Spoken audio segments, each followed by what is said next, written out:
하나님이 우리 사람에게 주신 그 최고의 선물은요, 복음입니다. 그 복음이 우리에게 왜 최고의 선물일까요? 하나님께서는 우리에게 복음을 주셨는데 그 복음은 무엇을 하기 위해서 사용해야 될까요? 그것은 바로 하나님의 형상을 회복하라고 주신 복음입니다. 내 육신의 것이 잘 되기 위해서 복음을 주신 게 아니라 진짜 복된 소식이 무엇이냐? 우리가 잃어버린 하나님의 형상을 회복하는 것이 복음입니다. 아주 소중한 거를 사람이 잃어버리면 어떻게 되죠? 핸드폰을 잃어버리거나 차키를 잃어버리거나 아주 소중한 것을 잃어버리면 어떻게 되나요? 자꾸 신경이 쓰입니다. 불안합니다. 어디다 뒀지? 어디서 잃어버렸지? 초조하죠. 막 두렵습니다. 이거 못 찾으면 어떡하지? 이런 생각을 가지고 있습니다. 근데요, 인간이 태어날 때부터 영적으로 그렇게 태어납니다. 뭔가를 잃어버리고 태어나는 겁니다. 가져야 되는데 그걸 못 갖고 태어나는 겁니다. 그러니까 하나님이 주신 건데 세상에서 가장 소중한 걸 잃어버리니까 그 잃어버린 걸 찾으려고 인생을 삽니다. 뭘까? 이 안에 있는 그 근본적인 이 두려움과 염려는 도대체 뭘까? 그래서 자꾸 찾고 찾는데 못 찾습니다. 그러니까 잃어버렸으니까요. 근데 이 소중한 건데 잃어버렸다는 걸 사람들이 알면 어떻게 될까요? 저 소중한 걸 잃어버려? 판단당하니까 자기도 모르게 영적으로 포장을 해야 됩니다. 자꾸 육신의 것으로 좋은 옷을 입고 좋은 집에 살아야 되고 좋은 차를 몰아야 되고 좋은 대학을 나와야 되고 좋은 직장을 다녀야 됩니다. 뭔가 잃어버렸는데 그 잃어버린 걸 들키면 안 되니까 자꾸 다른 것으로 포장을 하면서 삽니다. 근데 아무리 그렇게 살아도 내가 잃어버린 그것을 회복할 수는 없습니다. 근데 뭘 잃어버렸는지도 모르고 어디다 뒀는지도 모릅니다. 어떻게 찾아야 되는지도 모릅니다. 인간이 계속 태어날 때부터 그렇게 사는 것이 운명팔자입니다. 그 운명사주팔자 속에 있는 우리 인간에게 하나님께서 여자의 후손을 보내셨습니다. 잃어버린 걸 회복하고 싶어도요, 흑암에게 딱 잡혀 있으니까 회복할 수가 없습니다. 흑암에게 딱 잡혀서요, 그 틀 안에 갇혀 있으니까 안 보입니다. 아담 또한도 하나님이 직접 창조했는데 그렇게 똑똑한데도 뭘 잃어버렸는지 안 보입니다. 그게 인간이 가지고 있는 근본의 영적인 상태입니다. 그래서 하나님께서는 여자의 후손을 보내서 뱀의 머리를 상하게 할 것이다. 인간이 뭘 잃어버렸는지도 인지도 못하게 하고 알지도 못하게 하는 그 흑암의 세력을 사람이 막을 수도 없고 이길 수도 없기 때문에 여자의 후손을 보내시겠다고 복음을 주신 것입니다. 그래서 그 여자의 후손 대신 그리스도께서 뱀의 머리를 박살내셨습니다. 그 흑암 권세를 박살내시고 하나님의 형상을 잃어버린 인간에게 친히 하나님께서 인간의 몸으로 오셔가지고 하나님을 만나는 길이 되게 하셨습니다. 죄 가운데 있던 인간을 그리스도 예수 안에는 생명의 성령의 법이 죄와 사망의 법에 있던 우리를 해방시키시고 우리의 모든 근본 문제를 십자가에서 끝내신 다음에 하나님의 형상을 회복시키셨습니다. 그래서 우리가 누릴 수 있는 최고의 축복이 무엇이냐? 내 마음이 쇠약할 때도, 내가 벼랑 끝에 있을 때도, 그 누구 의지할 사람 아무도 없을 때에도 나의 영혼이 잠잠히 하나님만 바라며 나의 소망이 당신께 있습니다. 라고 나의 영이 하나님을 바라보는 그것이 인간에게 복입니다. 다윗이 압살롬에게 배반을 당했습니다. 전쟁에 나가면 자기의 중마고의 친구 아히도벨이 전략을 짜줍니다. 그럼 다윗은 그 전략에서 전쟁을 참여하는 것입니다. 자기의 생명을, 자기의 목숨을 아히도벨이 짜놓은 그 창략에 맞춰서 움직였던 다윗이었는데요. 그 친구가 배신을 합니다. 그리고 나서 도망을 치는데 누구를 믿을 수 있었을까요? 아히도벨조차도 나를 배신했는데 지금 나를 따라 나섰던 이 사람들 믿을 수 있을까? 누구를 의지해야 될까? 누구에게 피해야 될까? 아마 답이 없었을 겁니다. 그 속에서 다윗이 고백한 것이 하나님이 나의 피난처이십니다. 하나님, 나를 나보다 높은 바위 위로 인도하여 주옵소서. 다윗보다 높은 바위가 어디에 있을까요? 그리스도이십니다. 주는 그리스도시요 살아계신 하나님의 아들이십니다. 이것을 고백한 베드로에게 너는 베드로다. 이 반석 위에 내가 내 교회를 세우리니 음부의 권세가 너를 이기지 못할 것이다. 다윗이 그리스도를 깨달았습니다. 나보다 높은 바위 위, 반석 위에 있어야 음부의 권세가 나를 이길 수 없습니다. 하나님, 나는 그리스도가 아니고 예수가 그리스도이십니다. 여자의 후손만이 그리스도이십니다. 그분만이 나를 음부의 권세에서 지킬 수 있습니다. 그래서 다윗이 어디로 피했냐? 하나님께 피했습니다. 주의 날개 아래 피하겠습니다. 내가 의지할 것, 내가 피할 것, 내가 기댈 것 아무것도 없습니다. 하나님이 나의 요새이시고 하나님이 나의 반석이시고 하나님이 나의 피난처이십니다. 하고 다윗이요 하나님의 형상을 누린 것입니다. 그게 진짜 복음을 누리는 삶입니다. 예수가 그리스도, 모든 문제를 끝내신 전능자이시라고 실제 내 마음의 중심에 있다면요, 내가 집중할 것은 그리스도이십니다. 내가 오직 해야 될 것은 그리스도이십니다.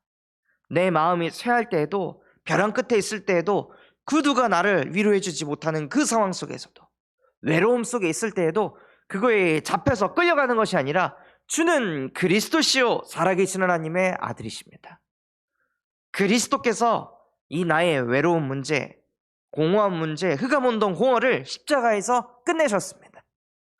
끝내신 그리스도께서 지금 나와 함께 하시기에 나는 그리스도에게 집중하겠습니다. 그래서 하나님과 함께하면서 외로움도 당하고 하나님과 함께하면서 벼랑 끝에도 서보고 그리스도와 함께하면서 마음이 쇠약해져 보겠습니다. 그게 문제가 아니라 하나님과 함께하지 않는 게 진짜 문제입니다. 하나님, 내가 어떤 상황 속에서도 하나님과 함께할 수 있도록 나에게 성령의 충만함을 주시옵소서. 길갈도 여리고도 베델도 필요 없습니다. 갑절의 영감을 내게 부어 주시옵소서 하고 성령의 충만함 속으로 인도받으시기 바랍니다. 사람들은요 이 힘이 없습니다. 하나님의 자녀도 마음이 쇠약해질 수 있고 하나님의 자녀도 벼랑 끝에 설 수 있습니다. 하나님의 자녀도 뒤통수를 맞을 수 있습니다. 그때 무엇을 붙잡느냐가 중요한 것입니다. 그 어려운 상황을 붙잡느냐, 복음을 붙잡느냐, 위기를 붙잡느냐, 복음을 붙잡느냐, 그것이 복음의 삶을 사느냐, 불신자의 삶을 사느냐, 그 선택의 기로에 놓이는 것입니다. 그래서 우리는요 복음의 삶을 살면서 우리에게 언약만을 각인하는 겁니다. 내가 벼랑 끝에 있을 때에도, 사람들이 패배자다, 실패자다 손가락질하는 그때에도 나는 복의 근원이 될 것입니다. 갈대아 우르를 떠나는 아브라함을 가리켜서 사람들이 어떻게 쳐다봤을까요? 저거 합리화하는구나, 저거 자식 새끼 못나니까 자꾸 손가락질 받으니까 인생 실패했다고 해가지고 도망치는구나, 에휴, 이렇게 됐을 겁니다. 그런데 아브라함이 그런 사람의 시선, 그래 사람들이 나를 뭐라고 할지라도, 사람들이 나에게 손가락질 할지라도 하나님이 내게 말씀하셨잖아요. 너는 복의 근원이 될지라. 저는 복의 근원이 될 사람입니다. 사람들의 말 믿지 않겠습니다. 상처 붙잡지 않겠습니다. 나는 복음을 붙잡겠습니다. 하고 아브라함이 언약을 딱 붙잡았습니다.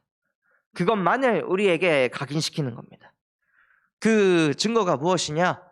마음을 다하고 뜻을 다하고 힘을 다하여 주 너의 하나님을 사랑하라.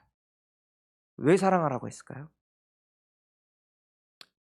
우리의 마음을 가장 많이 흔드는 건요, 길 가다가 모르는 사람이 저거 인생 실패했네 라고 손가락질하는 거기에서 우리가 흔들리지 않습니다. 내가 가장 사랑하는 사람, 내가 가장 아끼는 존재, 그 존재가 나에게 뭐라고 했을 때 그게 우리의 마음을 흔듭니다. 그게 우리의 억장을 무너지기도 합니다. 그것 때문에 우리가 기뻐하기도 합니다. 그 존재가 하나님이 되어야 합니다. 하나님을 너무나 사랑하기에 하나님이 하는 말이 내게 진리로, 믿음으로 다가오는 겁니다. 그래서 가장 먼저 받을 응답이 무엇이냐? 마음을 다하고 뜻을 다하고 힘을 다하여 주 너의 하나님을 사랑해라. 하나님을 너무 사랑하기 때문에 하나님의 말씀이 그냥 다 믿어져 버리는 거죠. 근데 그 말씀이 믿기만 해도 삶과 이 말씀을 듣고 지켜 행하는 자 복이 있도다. 복까지 따라옵니다. 우리가 하는 모든 것에 하나님의 복이 임하게 됩니다. 걸을 때에도, 나갈 때도, 누울 때에도, 잘 때에도 계속 세상이 줄 수도 없고 알 수도 없는 절대적인 복이 쏟아져 내립니다. 하늘의 신령한 복이 지금 예배할 때 쏟아져 내립니다. 우리 안에는 모든 불신앙이 떠나가고 흑암이 무너지고 보좌의 축복이 지금 이 시간 임한 줄 믿습니다. 그게요, 복음의 삶을 실제 누리는 것입니다.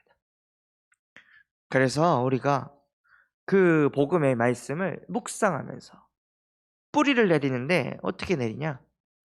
성경에 기록된 이 로고스의 말씀을 읽는 것 자체가,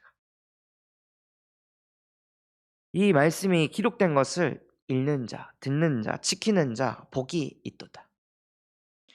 말씀을 그냥 읽는데 내 영이 삽니다.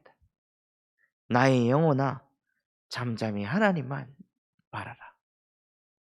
아무도 없는 공간에 눈을 감고 이 말씀을 읊조리고 묵상을 해도요, 세상이 줄 수 없는 평안이 임합니다.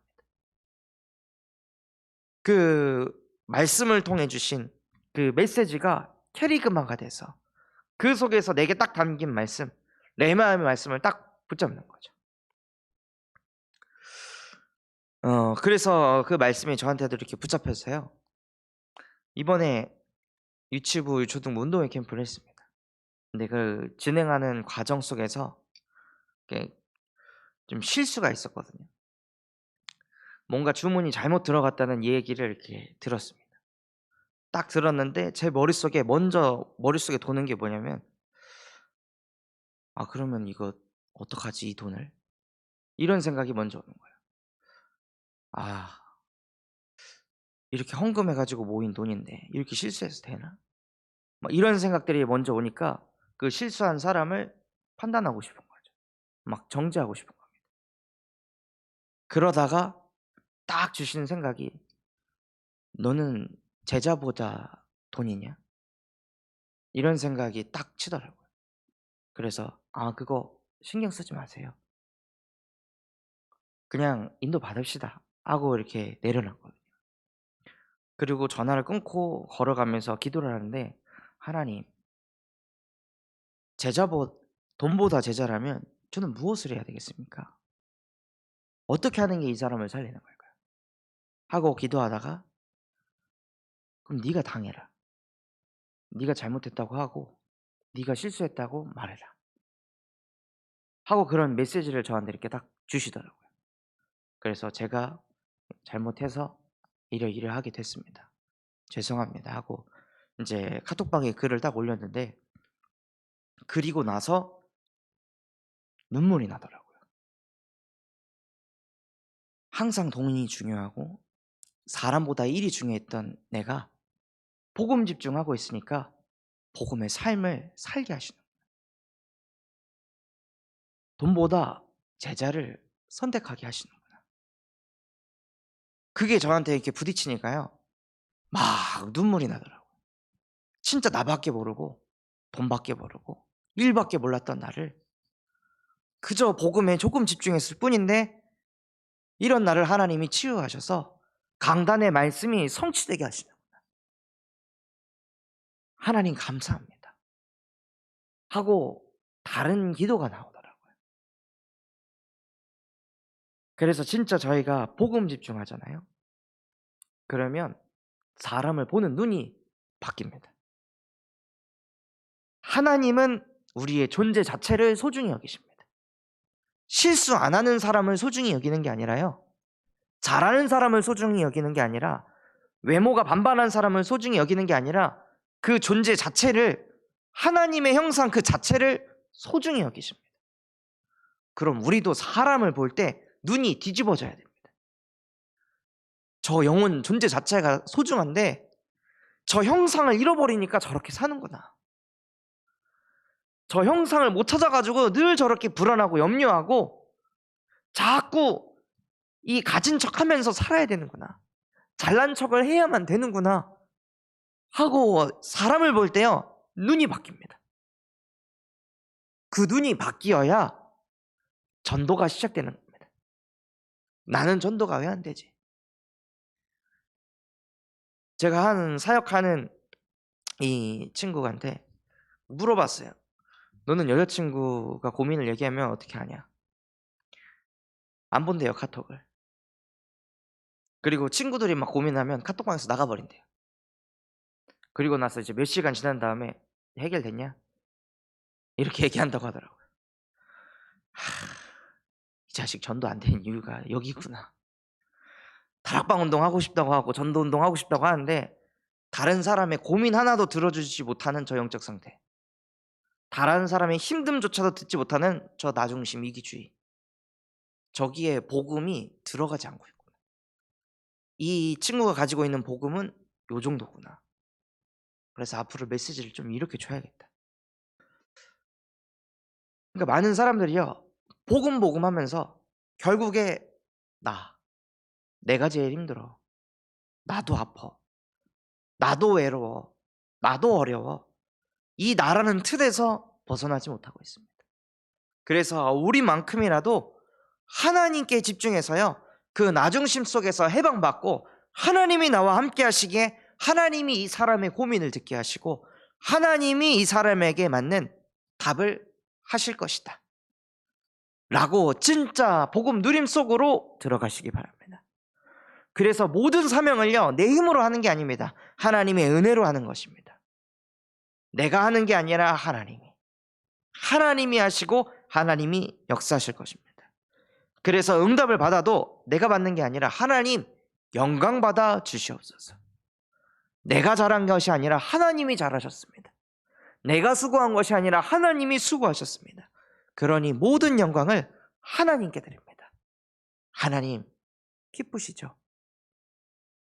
하나님이 홀로 영광 받으시옵소서 하고 나하고 하나님과만 교제하시기 바랍니다. 사람에게 보여주고 사람에게 인정받는 게 아니라 하나님만, 나는 하나님만 드러내는 하나님의 사람이 되고 싶습니다. 그게 영적인 사람입니다. 하나님의 형상을 회복한 사람. 그 형상을 회복한 증거가 예수가 그리스도라는 것입니다. 그래서 정말로 오늘 하루 다른 것에 집중하는 것이 아니라 복음에만 집중하시고 그 복음 집중의 결과로 복음의 삶을 만나는 모든 사람들에게 나타내는 하나님의 자녀로 쓰임받기를 예수 그리스도의 이름으로 기도하도록 하겠습니다. 저희 받은 말씀 가지고 우리 합심해서 기도하도록 하겠습니다. 하나님, 복음을 주신 이유는 하나님의 형상을 회복하기 위해서 주셨다고 말씀하셨습니다. 오늘 여자의 후손 되신 그리스도를 통해 하나님의 형상을 회복하게 하시고 성령의 충만함 속에서 실제 복음의 삶을 살아가게 하여 주시옵소서. 그래서 우리의 삶을 통해 하나님의 형상을 잃어버린 불신자를 살리는 전도자의 하루가 되게 하옵소서. 또한 237 나라와 5천 종족에게 말씀 증거하시는 류광수 목사님과 담임 목사님에게 성령의 충만함과 오력을 더하여 주시옵시고, 특별히 오늘 정건산 장로님 그 중공 예배 있습니다. 그 예배를 통해 그 건물을, 지역을 하나님께서 축복하여 주시옵소서. 또한 우리 서순석 권사님에게 은혜를 베풀어 주사 그 모든 회복하는 과정에 주의 손이 함께하여 주옵소서. 그런 마음과 중심을 담고 우리 합심해서 기도하도록 하겠습니다. 하나님 아버지, 감사를 드립니다. 오늘 우리에게 말씀해 주신 것처럼 복음은 하나님